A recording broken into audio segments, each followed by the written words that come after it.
I'm Dr. Regina Kep.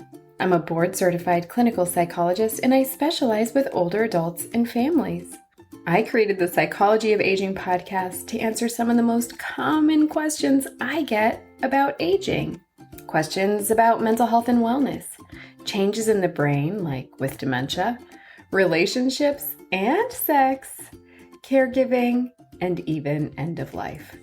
Like I say in my therapy groups, no topic is off topic. We just have to have a healthy way of talking about it. So if you're an older adult or caring for one, you're in the right place. Let's get started. Over the past few weeks, journalists have reached out to me to interview me on grief, and specifically grief during the coronavirus pandemic. I was featured in 2 different articles, one in Fatherly, which was also in Yahoo Lifestyle, and the other was published in Insider.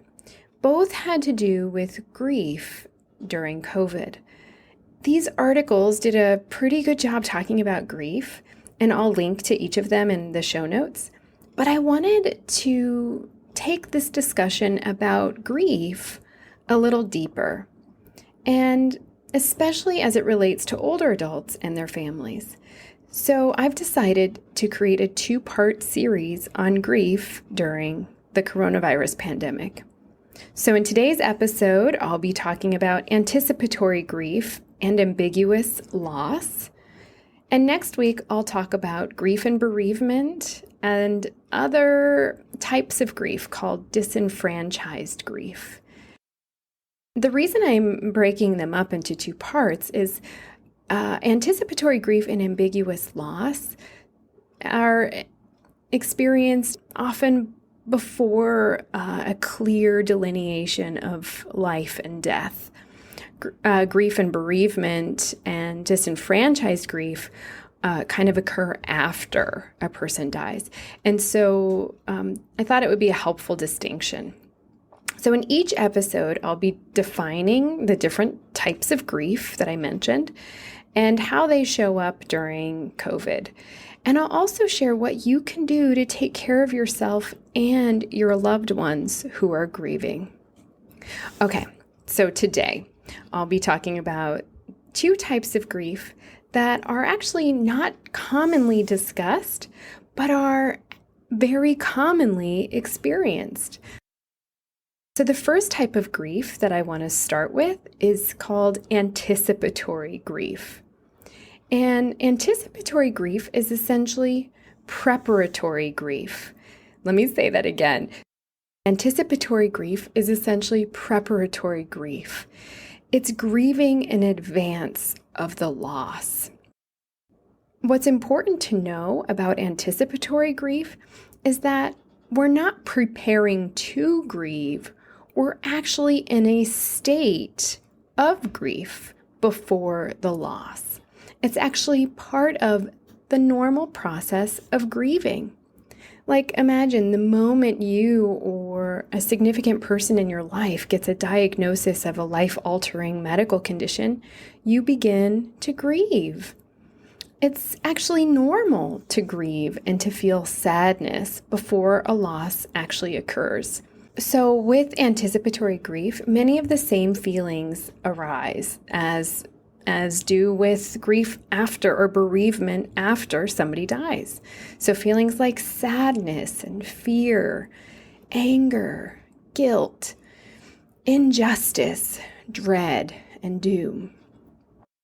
So one of the things that I see quite often with families that I work with who have been diagnosed with a life-altering or terminal illness is that once they get that diagnosis, kind of the way our brain processes this is to begin to look to the past and the future to process this grief. So let me give you an example. In terms of looking back, people might look back and think, I wish I spent more time with my mom, or I wish I hadn't let my loved one down in this way, or I wish that I had made the decision to live closer to my parents when I had that opportunity, when I was making that choice. Or I wish that I had been there for this really important moment in my loved one's life. Also, what people do, in addition to looking back, is that we grieve future opportunities that we won't have. So, for example, my mom won't be there to see my children grow up, or my dad won't be there to walk me down the aisle, or this holiday season is bittersweet because I know it's our last one together. There also might be an experience of longing to return to how things used to be. So I wish I could talk to my loved one like I used to, or my spouse was always my source of comfort and support. And now when I need them most, I have to be the one comforting and supporting them. So all of these kinds of thoughts and feelings are really common in the context of anticipated loss or anticipatory grief. Okay, so now I want to talk a little bit about COVID-19 and anticipatory grief. So COVID-19 has really instilled a fear in society as a whole. This is nationally and internationally. I don't need to be the one to tell you that businesses have closed, doctors have stopped seeing patients in person, dentist offices have closed, the streets are empty. Basically, the foundation of our society has been destabilized by this pandemic. We are experiencing all of that and a loss of life as we knew it. Financially, interpersonally, educationally, medically. We've lost our collective sense of security. And that is really very scary. So one of the journalists asked me, who experiences anticipatory grief? Is it just people who are losing loved ones, or is it actually more widespread? And my response to this is that life is filled with loss. There is grief related to death, and there's grief related to natural human losses and transitions, like parenthood, for example. So having a baby for most of us is exciting and a welcome change for many of us. And it also comes with huge life transitions and loss. And because of this, there can be a grieving process. So we have to grieve our independent and unencumbered life, that's a life without kids, to make room for new life. Then our kids grow up, and then we have to help them leave the home.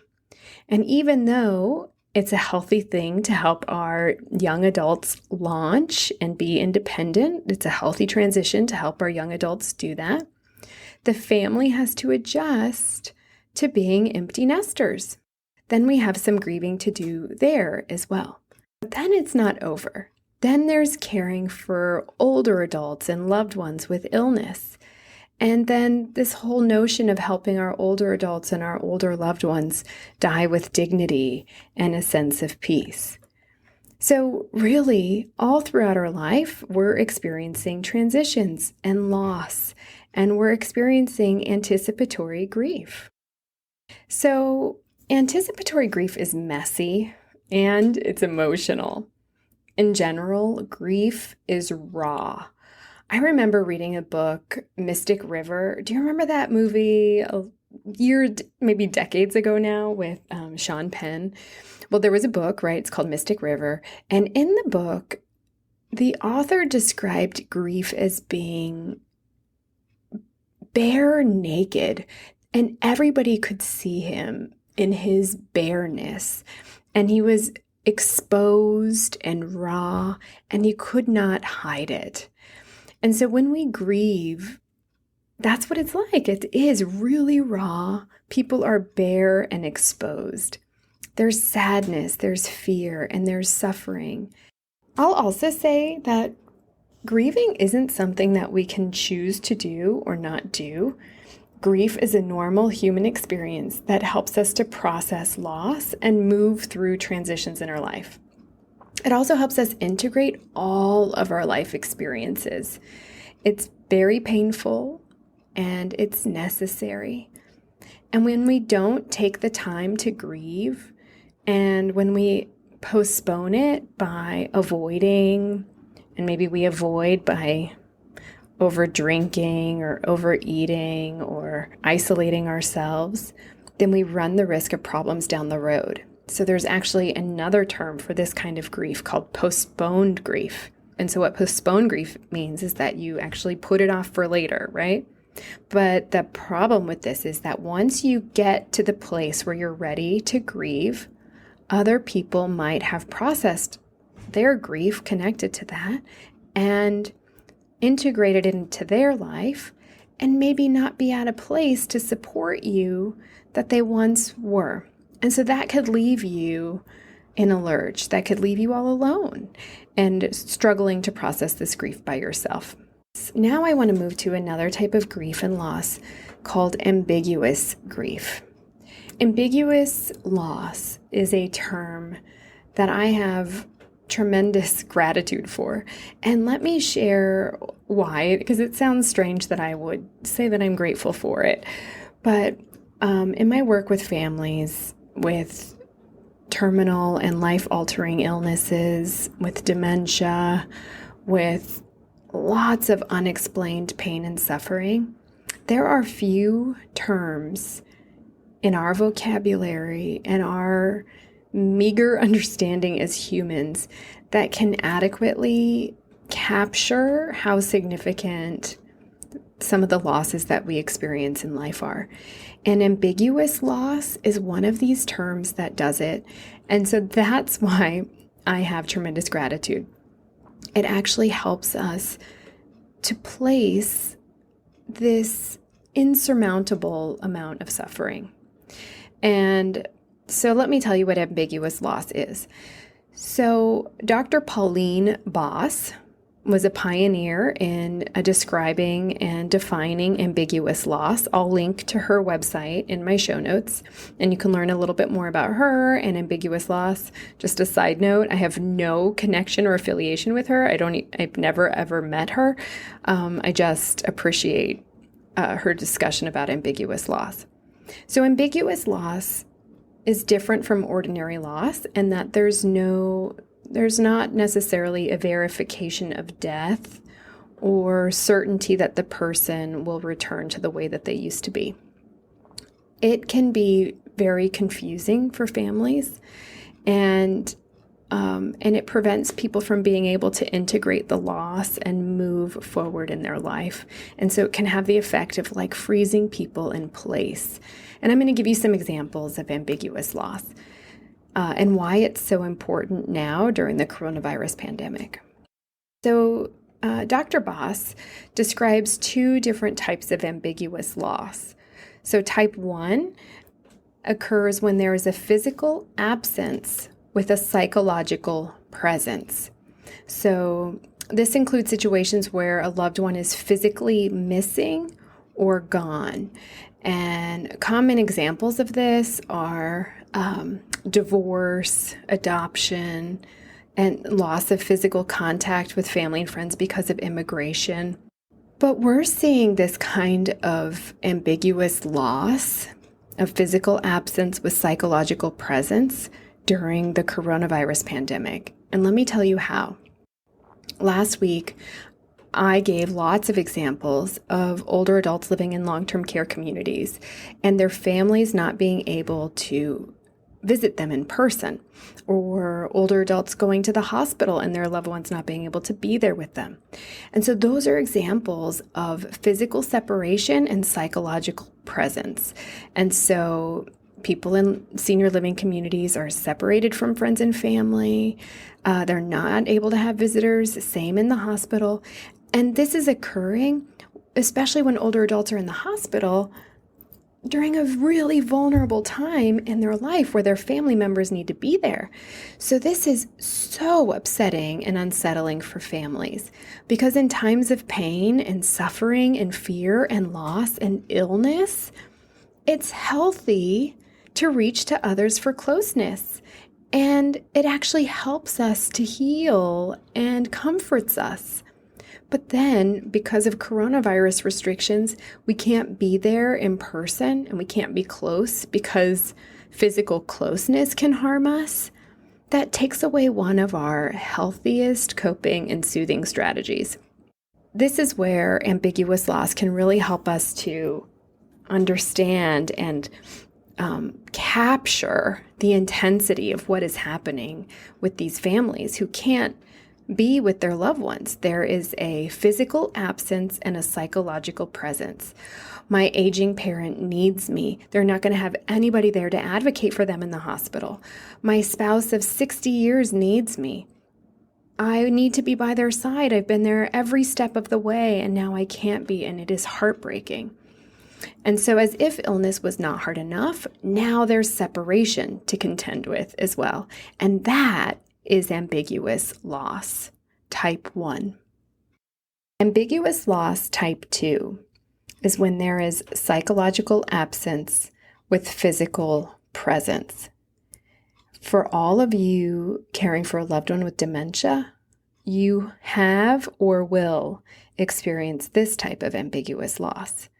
So this is where the person is emotionally or cognitively gone or missing.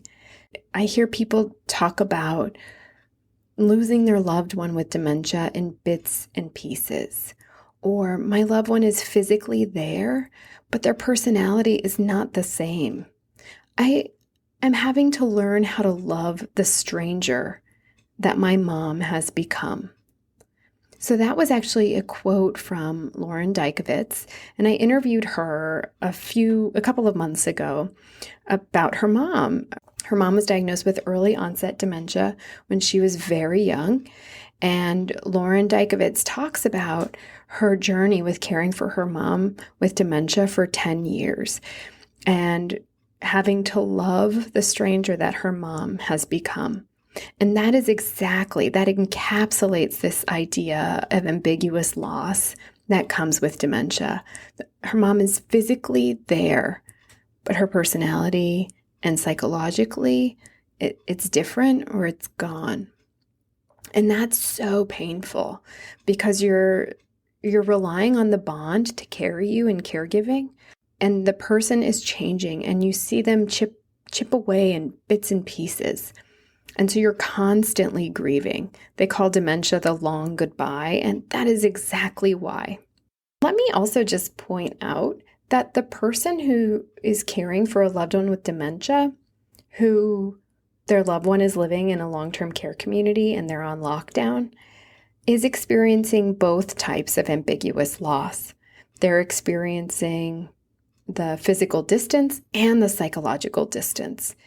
And that is a double whammy. I want to end today's episode with some healthy ways to approach anticipatory grief and ambiguous loss. I don't want to just say, oh, hey, everybody, you're grieving, and then not give you any tools for helping you work through it. The first healthy way to approach anticipatory loss and ambiguous loss is to acknowledge it. To say and understand that this is a difficult and uncertain time. To say, it makes sense that I am overwhelmed, unproductive, kind of unraveling a bit. I am going through a lot of loss and transition. Another way to approach working through loss, anticipatory grief and ambiguous loss, is to find meaning in your life and in relationships. Maybe make extra time for relationships that fill you up and bring you some sense of comfort and joy. Another tip is to stay well. That's both mentally and physically well as you can. So really focus on taking care of yourself. If you're an older adult, I have a guide called the COVID-19 Wellness Guide for Older Adults. So check it out. It will really help you to prioritize your self-care. And I'll link to that in my show notes as well. If you are living with somebody with dementia, you might need to also focus on forming and reforming and reconstructing your own identity as a caregiver. And so there's a lot of role transitions that are happening as well. And then also reconstructing the relationship. Another tip is to stay connected to others and to really focus on strengthening the bonds that you do have. This is especially important during the coronavirus pandemic. So a lot of people are setting up Zoom calls and Zoom support groups and Zoom book clubs, really focusing on strengthening the bonds with their friends. So give that a try. It also can be really helpful during this time to explore new beginnings and look for hope. And so not like false hope that your loved one will get better from dementia. That does not happen. But hope in finding a joyful moment, or hope in finding a new connection, or hope in a new discovery for yourself, or maybe a new grandchild, something new and joyful, a new beginning, perhaps. So those are just a few healthy ways to approach working through anticipatory grief and ambiguous loss. I hope that you found some of this information helpful. My goal here with this is not to bring you down, of course, but to give you a language for talking about how complicated what you're going through actually is, and why maybe you feel drained at the end of the day or the end of the week, or why maybe you feel resentful, or all sorts of feelings. Grief is not something to balk at. We can't minimize it. It just shows up. It just is. And so the more we can acknowledge it and normalize it and find ways to work with it and through it, the better, the healthier you'll be. All right, so join me next time where I'm going to talk about other types of grief. That's for my Grief Part 2 series on grief and bereavement after loss, and a type of grief called disenfranchised grief, which is a really, really important type of grief to know about. And just a reminder, to help you manage your own stress and maintain your physical wellness during COVID, I created the COVID-19 Wellness Guide for older adults. In it, I share lots of strategies for helping older adults to stay mentally and physically well during the coronavirus pandemic.